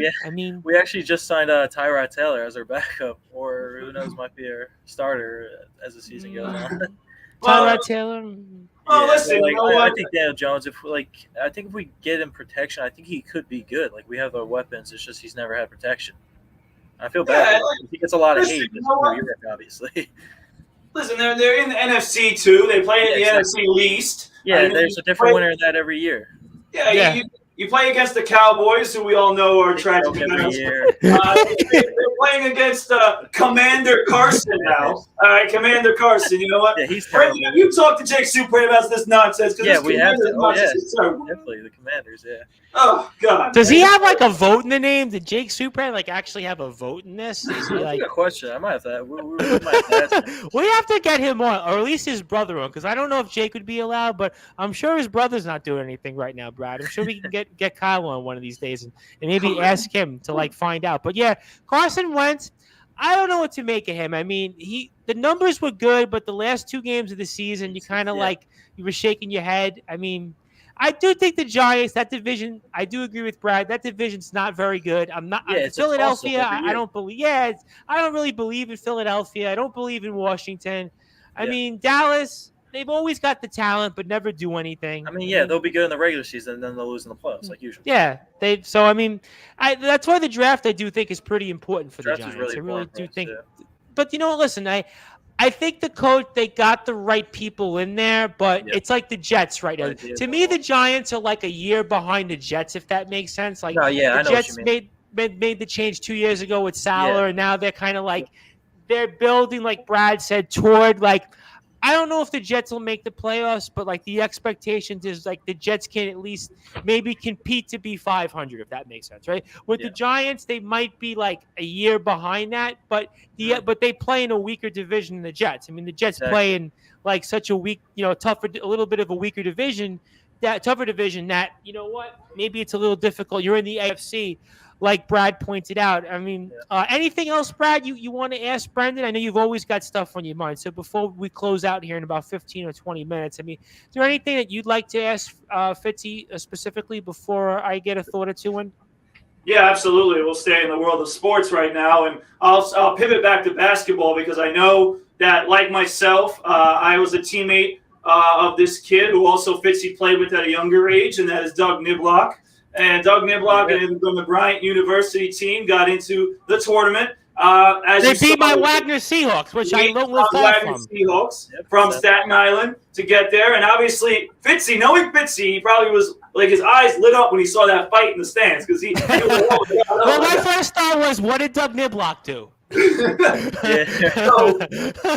Another thing, actually, one of Bryant's assistant, Eamon Mahar, he's a Cortland grad. He was a manager on our team. I feel like that name was. Yeah, that makes sense. I think we. Yeah, he's one of my good friends also. Okay. So, I was talking to both of them during it. Couldn't be more happy for them during the tournament. They played a playing game, which is awesome. Yeah, and that kid Kiss is a stud. I mean, leading the team, leading team one in scoring. I mean, that's unbelievable. But to that point about the tournament coming here, I'm sure you probably are filling out a bracket as I am working on mine for Friday night's show. But ultimately, who do you like? And overall, how did you see the Bryant season? I'm sure you're watching before. No, let's talk about that. That's a good point. Go ahead. Yeah, so I was watching the Bryant season, following them because I knew both of them, and they had obviously one hell of a regular season, win the regular season championship, then dominating Wagner in the championship game. It was never close, and first time getting into the NCAA tournament in school history. It's a great job. Coach Eamon Mahar, my buddy, did a great job, and then Doug did a great job on the analytical side. And hey, you never know. It's March. Like, you never know. You're in. And as for like the bracket, like, I don't know. I'm tossing a coin right now between Gonzaga and Arizona. I think those two teams are. I think they're definitely by far the best teams in the country right now. I have them in my finals right now. I don't know. One of them I have Gonzaga winning, and one of them I have Arizona. But I really think those two teams are head over heels over the other teams in the bracket right now. I'll tell you what I liked about Arizona real quick, and one reason I might favor Arizona over Gonzaga, and Brad will appreciate that. Yeah. Arizona's in the paint. I mean, how do you score on them in the paint? I mean, that's what wins these things at the end of the day. I mean, that's kind of why I might lean toward Arizona over Gonzaga, because I was watching the Pac-12 championship game there, and it was like Arizona UCLA. I mean, UCLA, did they even get like a low post basket in the entire game? Yeah, they were struggling. It was 11 block shots from Arizona, I think, that they had. Something like that. Like, they're just so good at every aspect on the court. And the thing is, I'm blanking out the Arizona head coach's name right now, but he was a former Gonzaga assistant. Like, he was the head assistant. So it'd be a really cool matchup to see like Mark Few versus one of his guys. It's like what we see in college football with Nick Saban and Kirby Smart. So that'd be pretty cool. Anything for you, Brad, on the bracket? Anything else you want to add on that in terms of just any general thoughts off what Fitzy said? Well, I'll save most of my thoughts for Friday because I know everybody's going to want to hear it. So I'll save most of them for Friday. I'll have a bracket for both the men's and the women's side on Friday night. But ultimately, I like what he said. I think Gonzaga and Arizona are two great teams. I was a fan of Kansas as well, who I'm having trouble finding any upsets there. But, I've got a few upsets in my bracket. I got a few upsets also. And obviously, Tom Bryce, you know what that means. That means the upset alert. I'm looking. That's my favorite. That's my favorite point. And I got the alarm that goes off during football season for all these upsets. So we're going to do it. There'll be plenty of those during March Madness for sure. Oh, absolutely. And the crack staff gave us the coach for the Arizona Wildcats men's basketball team, Tommy Lloyd. Tommy Lloyd, I was blanking out. He's doing a great job. Like he was Tommy Lloyd. So just took over too, if I correct. Yeah, it's his first year. Right? He just took over. So first year, and I'm gonna also for a local team, which I know is not gonna do very well, but I have to give a rub to St. Peter's and Shaheen Holloway there. Because we have a little connection with the women's basketball program there. Mark Mitchell has actually come on twice, so I have to congratulate Shaheen Holloway and the St. Peter's men's basketball team. Not to say that they're going to do much, but that would be one team I would be rooting for. I was kind of surprised Rutgers did get in, considering everything there. They play my Irish tomorrow. Well, that's why I was kind of leading toward that. I mean, I'm assuming you expect a Fighting Irish victory tomorrow in the. Yeah, I'm hoping. I think it's going to be a really good game. Obviously, so did I. Those like 11, 12 seed playing games are always good, but I'm obviously hoping for Notre Dame to win, come out on top. But then winner of it has a tough team in Alabama. Like you never know where you're going to get from Alabama. Like amazing one night, so it's crazy. Such an interesting conference there in the SEC because you look at Tennessee and you look at some of those other teams, and then Alabama's kind of right there in the mix of it. I mean, anything else, Brad, you want to throw out there in college basketball? Anything else? I mean, don't tip your bracket. Don't give us the upset specials because you kind of said, "Well, I'm going to." No, I got to hold all the upsets. I got to hold them because it's going to be the fun of the show on Friday night that hopefully everybody tunes into here on Sun. No, I tell you what, we had a lot of people tune. I think we wound up getting, actually, believe it or not, like almost 300 listeners the other day. So a lot of people, and we're on Roku, so we're on Tobacco Road Sports Radio there. So people, they're definitely tuning in. So I've noticed an uptick in social media. To finish it off here, I'll give you two teams, one in which I'm excited to see in the tournament and one that I'm not so excited to see in the tournament. And we talked about it. I'll talk about Iowa first. Iowa is a team that I think everybody's kind of their eyes are on right now. They have one of the best players on their team, in which, again, we'll talk about Friday. But ultimately, their team is one that I think is a little bit of a sleeper right now to kind of get farther than maybe. Yeah, they came back against Indiana. I was kind of bummed they beat Indiana in the tournament. So that's a team that, keep in mind that I might have going a little further than people expect.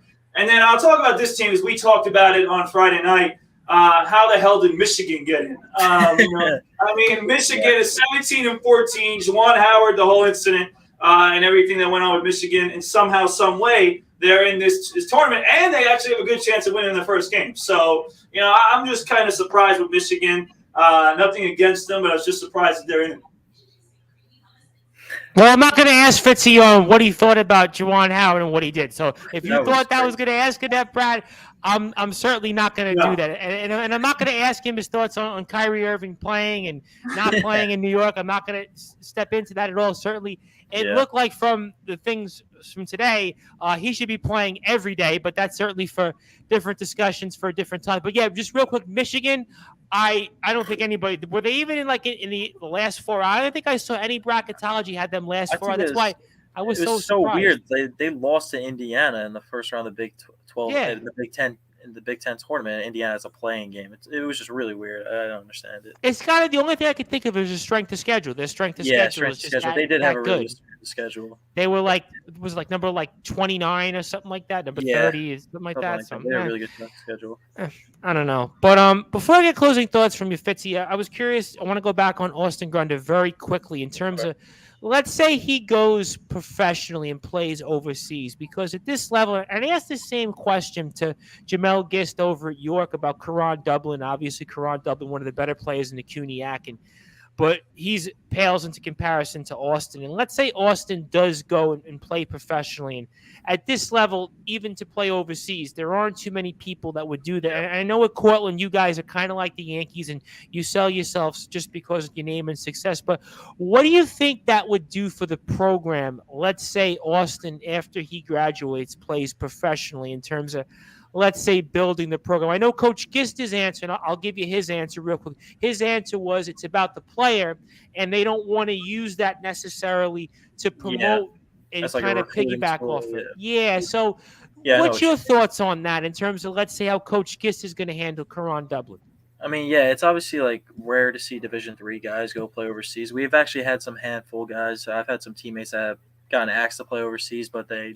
Jason Brower's out there. Doug Levy just did a year, so I mean, it's yeah, there. Exactly. Like a couple of my former teammates have gotten asked to go overseas, but they just didn't want to. But like, I don't know if he personally wants to. I think he definitely can. I know he actually wants to get into coaching, so that's a very good thing. Like a lot of people would like to have him as a coach, obviously. But like if he plays overseas, obviously it's great for him personally. He's a professional basketball player, and that's a huge accomplishment for him. And obviously, it's just like it does help the program. Like we had a kid play overseas. Like obviously, it doesn't happen for everyone. Like I said earlier, I don't want to use that as like such a recruiting tool. Like, we had a guy come here play overseas. Like that just doesn't happen in Division III sports. Right, and that was Jamel's. You're not guaranteed to play overseas. You have to be one of the top guys, and Austin is one of the top players in Division III basketball. Yeah, no, I totally. And now again, and Coach Gist played also, and he played the same position you played. And that was exactly his answer. And I kind of thought that, but I thought you would ask. But I find it so fascinating that he would actually want to coach, because I look at what he's done so far in just 2 years. I mean, he can really he can continue his career. I mean, he definitely can. No, he definitely can. I completely agree. But like I said, it's his decision. He still has another year to play. Exactly. He still has another year to play. Yeah, well, we want to see him in Cortland. We want to see him and watch him on the stream. So you guys will see him next year. Oh, I got a good feeling about that. I mean, I would have loved to have seen Brad play against him, but that's not going to happen. And certainly Brad is going to disagree with me on that. But obviously, it's a tremendous honor to have you. We're always excited to have you. Want to do it more often. And I kind of almost feel like before I have Brad come back, why didn't we have you come back on sooner? That's my first reaction. Why did we wait a year and a half? I don't know what happened. Who knows? But listen, we're happy to make that happen. We also know you're a very busy man in coaching and such. And Brad, I want to turn it over to you before we get closing thoughts. Is there anything else that you'd like to ask or share before we sign off here tonight? Yeah, absolutely. So I'll make one more statement here, because the news actually broke today, and it actually made it to ESPN and all these different things. And we talked about the kid earlier. Obviously Ryan Terrell, the kid who dunked on me. We don't have to talk about that. But anyway, Ryan Terrell, today as a Division III basketball player, officially declared for the NBA draft. Listen, it's pretty cool to have seen what Ryan has done for that community, what he's done for Yeshiva basketball as a whole. And everything, where he's become like a superstar. You got guys going to Robert Kraft going to their games and other guys going to their games. But truthfully, I just wanted to say to Ryan that this is an amazing accomplishment. What you've done at Yeshiva and what they've done as a program is obviously every team, and I'll talk to Fitz about it in a second, but every team, every coach really loves to see Yeshiva basketball. I mean, their basketball is just a great brand of basketball. They play in such a great way, and Ryan was probably the best player they ever had, but ultimately also was one of the nicest kids I've ever gotten to encounter. And ultimately, I'm excited, and I really hope for his, hard work and dedication to the game of basketball that he gets his chance in the NBA or professionally, because it would be inspiring as someone who played against him or somebody who competed against him to see him ultimately get that opportunity as the first Orthodox Jew to play in the NBA. So that's my statement to Ryan. But ultimately, Fitz, I know you're not just a SUNYAC guy. You watch the skyline. I'm sure you've seen Yeshiva play. What do you see and Ryan Terrell from afar, and also Yeshiva in general, just what they've done the last few years? Yeah, obviously Ryan's one hell of a player. If you look at his numbers, what he's been doing, he's been off the charts. Like we mentioned earlier, he won Region Player of the Year, which is really hard to do.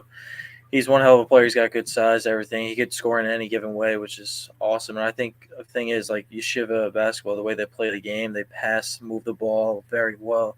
They don't take like any bad shots. They play really good basketball together. Yep, no bad shots. I see you shaking your head. And they put him in really good positions to be successful. And he puts his teammates in great positions to be a great team. Like they're a fun team to watch. They play team basketball. That's what you like to see, just like as a basketball fan, team basketball.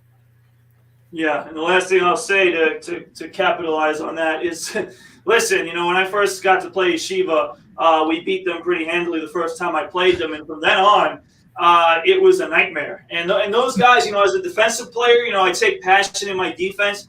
That team, for a team that maybe doesn't have the best athletes, maybe doesn't have like the most skilled players, they are the hardest team to defend of any team I've ever had to encounter because they move off the ball. They set screens like anywhere and everywhere. They have like three guys come to one spot, set screens, they don't cut off each other. It's one of the hardest things to guard. And like I said, it's tough to be an opponent of theirs and go against them, but you respect them greatly because the way they play the game is just awesome. And I'll say it one more time to Ryan. I'm proud of you, and I hope that you get your opportunity because he's such a great kid. Even though he was a competitor, he dunked on me, all the following things. He's a great kid, and I'd love to see him get to the NBA. So I hope that works out for you, Ryan.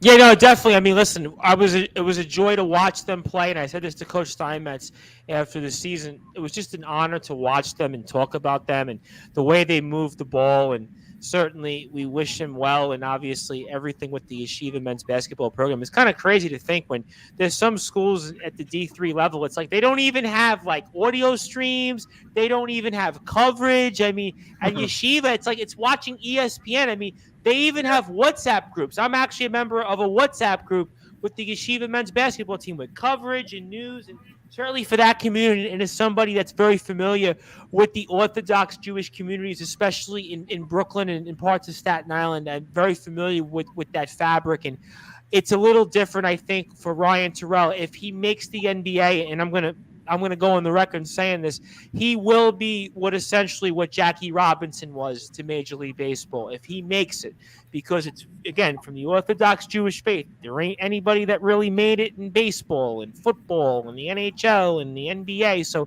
he's got a chance to do something special. I don't know if he's really going to make it to the NBA. I mean, I'm in a group in New York City college sports fans with the Brooklyn Cowbell, Daniel Weiss, and I don't know. I mean, what I will say about Ryan Terrell, it reminds me to what John Petrocelli was, who we all know from, obviously, Long Island, the GOAT of Hicksville.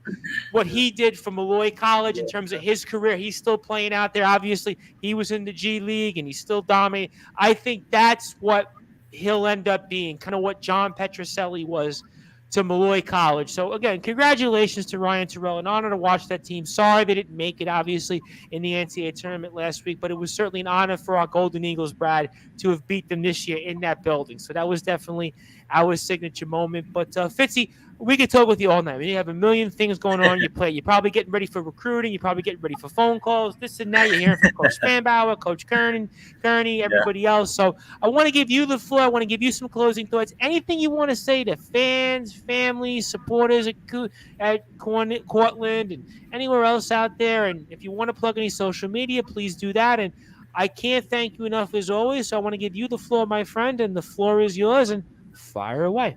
All right, appreciate it. Like I said, thanks for having me on, guys. It's always a pleasure getting to talk to you guys. Like you said, it's been a year and a half too long. We should do it like every year, check up and everything. But yeah, it's just like I said earlier, Cortland, like the Cortland culture is very family oriented, and we all talk to one another and everything. We got a really good future in our hands right now. We got some good things going for Cortland basketball, and I'm looking forward to being a part of it on the coaching side. And yeah, man, like, keep this thing going, man. We got a really good program. We're going to keep it going. And, yeah, go Red Dragons, baby. Absolutely. Listen, no question about all of that stuff. And we can root for the Red Dragons here because you don't really play against any of the teams that we do business with. So, I mean, there's really no reason I could say, well, the Red Dragons are playing John Jay, or they're playing Five Towns College or SJC Long Island. There's really None of that. So we can definitely root for you guys, and Yep. we look forward to the season. And I got to be honest, guys. And I keep saying this. Like, I don't know what I'm going to do these next 7 months without college basketball. I mean, like from November to March, it was like 2 or 3 times a week. I had SJC Long Island. I had John Jay. I had 5 towns. It was like a revolving and Yeshiva. I wound up watching Yeshiva, but now I don't know what I'm going to do for the next 7 months, but we'll figure it out. And, of course, the Red Dragons you can follow on Instagram at SUNY Cortland _MBB. Brendan Fitz on Instagram at Brendan Fitz 44. And the Brute Force, I turn it over to you, my friend. You know the drill. Anything you want to plug, anything you want to say, fire away, and the floor is yours.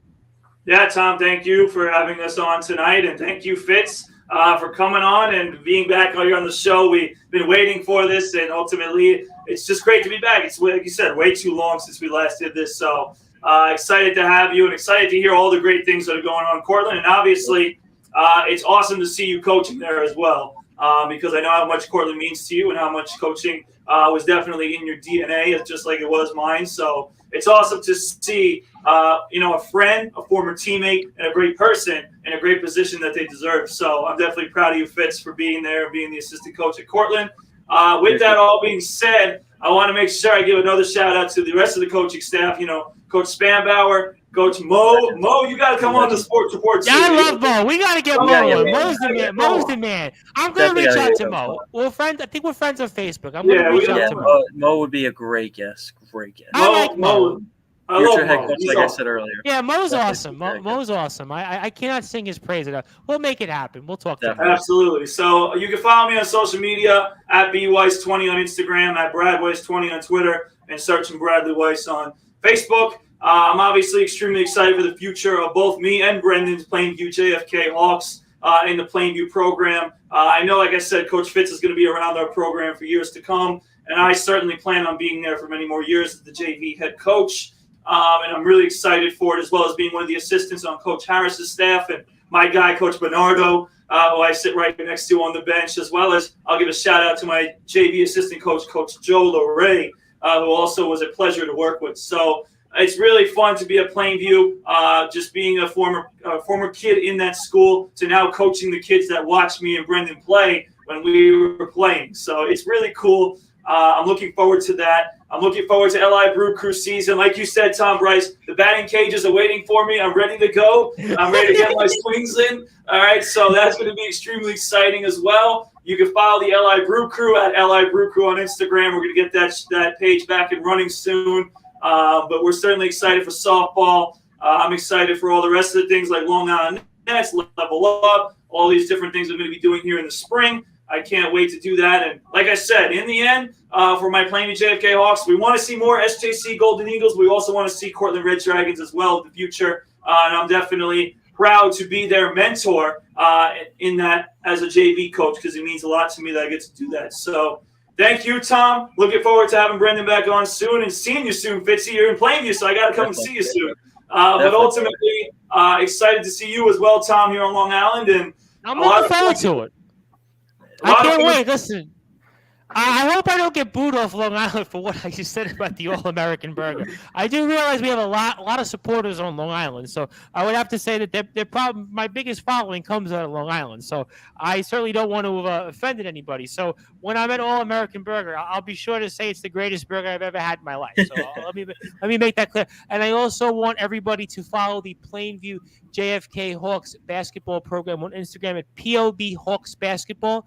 I want everybody to make sure we follow the program for developments and everything else here in the future. So I want to thank everybody for that. I also promised to give a plug here for Latina Brown, who's going to come on with us next week. She's a big listener of ours, and she's a community advocate out there in the Bronx, and she's on Instagram at Brown for the Bronx, and I'm looking forward to speaking with her. She's working on a number of different things, and we'll speak with her next Wednesday, and I've definitely wanted to have her on for quite a while, and she's working on a number of different projects, and we'll speak about some of those projects here live next week. So it'll be next Wednesday, but I think about 9 o'clock or so, we'll have Latina Brown. You can follow her again on Instagram at Brown for the Bronx. So I want to make sure I recognize her. Also, one more time, I want to congratulate our SJC Long Island Golden Eagles D3 Hoops All-Region Rookie of the Year, Alec Tabata. That was a no-brainer. third-team All-Region Spencer Malloy. Big Spence, who the Brute Force kind of still claims he recruited. I don't know if we agree with that, but we love Spence. I was speaking with Spence before we went on the air. I made sure we would mention that, and of course, Coach Gordieso as well, certainly. So I want to recognize everybody for them. So I want to thank everybody that's going to wind up watching and listening to this later on Northeast Streaming Sports on Thursday and Tobacco Road Sports Radio, as we were with the Brute Force Brad Weiss, the legendary SJC Long Island Golden Eagle men's basketball great, also with our LI Brew Crew, Level Up, Long Island Nets, and the Plainview JFK Hawks boys JV men's basketball coach, or boys JV coach at this point. They're not really men, but you get the drift, ladies and gentlemen. And, of course, back by popular demand. Again, it was way too long, but we're talking with none other than the legendary Brendan Fitzpatrick, who's one of the all-time greats at Plainview JFK for the JV and varsity programs. Also wanted to have a decorated career at SUNY Cortland for the Red Dragons men's basketball team. And, of course, that 2019-20 season, he put it all together. He's tied for the single game record for assists in school history. He was all third conference for the SUNYAC, he was top 40 in the country in assist to turnover ratio, assist. He was right up there in rebounds, everything else. And now he's an assistant coach for the men's basketball team. You can follow them one more time, SUNY Cortland _MBB.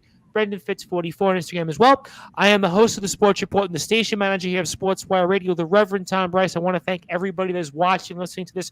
We will have a live show tomorrow night at 9 o'clock with Larry Frank of Frankly Speaking Sports. So I look forward to everybody to watch and listen to that. We'll also be back here at 9:30 during March Madness Friday night with the Brute Force and the rest of the Sportswire Radio game. We're going to have Justin Gianelli, who's always got something to say, Chris Bizea, and I'm sure Billy McInerney will join us. So looking forward to all of that. I want to thank everybody for watching, listening to this. We are on Sportswire Radio, sportnarium.com/player. I am the host of the Sports Report, the Reverend Tom Bryce. Alongside me is the Brute Force, Brad Weiss, and Brendan Fitzpatrick. Thank you, everybody. Good night.